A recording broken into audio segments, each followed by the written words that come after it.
Good evening, Ma'am Angelica Buenaventura. I am Jerilyn P. Manalo, and she is my client for today, Miss Queenie. I will get her body measurement for her order clothes. Let's start with the shoulder to shoulder. Shoulder to shoulder is bones to bones measurement. 14 inches. 14 inches. Mama, stop lang, ha? Next is shoulder to neck. I will get the measurement from the base of her shoulder, from the base of her neck, and to her shoulder.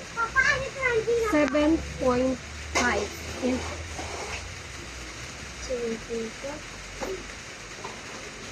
Next is bust to bust. The bust to bust measurement is nipple to nipple. 8 inches. Next is upper bust. Upper bust is from armpit to armpit. 14 inches. Next is lower bust. Lower bust is sa baba ng boots. 31 inches. Next is the pullback. So, sa pullback, from the lower neck,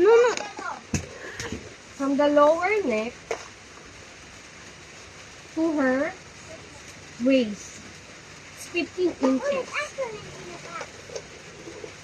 Now, let's measure the vertical measurement. So, shoulder to bust. Bone to her, shoulder bone to her nipple. 9 inches. Next is front shoulder to waist. Front shoulder to waist.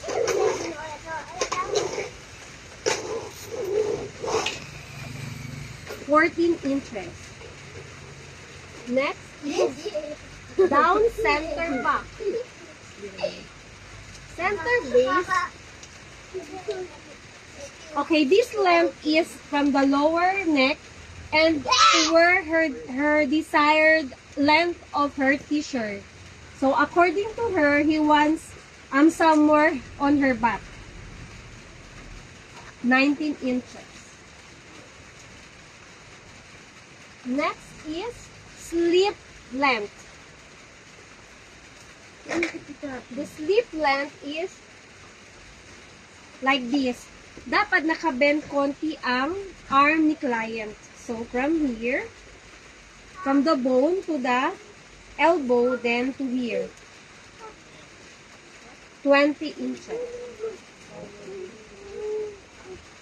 Next is the length of the pants from waistline to her desired length of the pants above the ankle.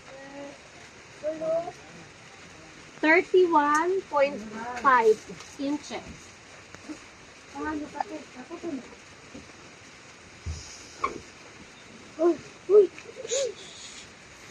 Then the next is the crotch or rise. So, this is where we measure the zipper, the length of the zipper.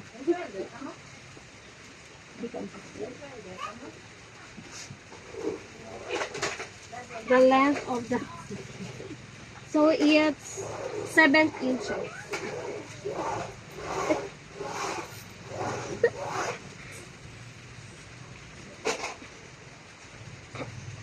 Next is the circumferential. So let's proceed to the bust.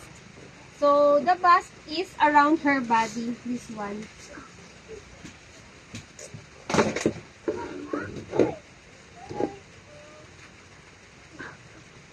.5 inches. Next is her waistline, where the curvature of her waist is 31 inches also. And then next is her hips, where the tip of her butt is. The hips. 38.5 inches. And next is the slip hole.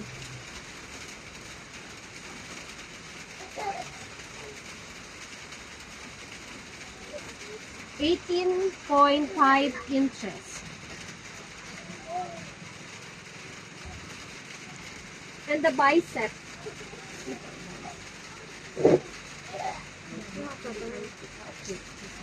The bicep. The bicep is 13 inches. And the upper arm,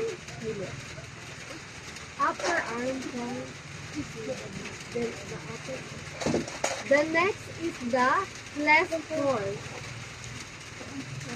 This one. The last one is the legs hole.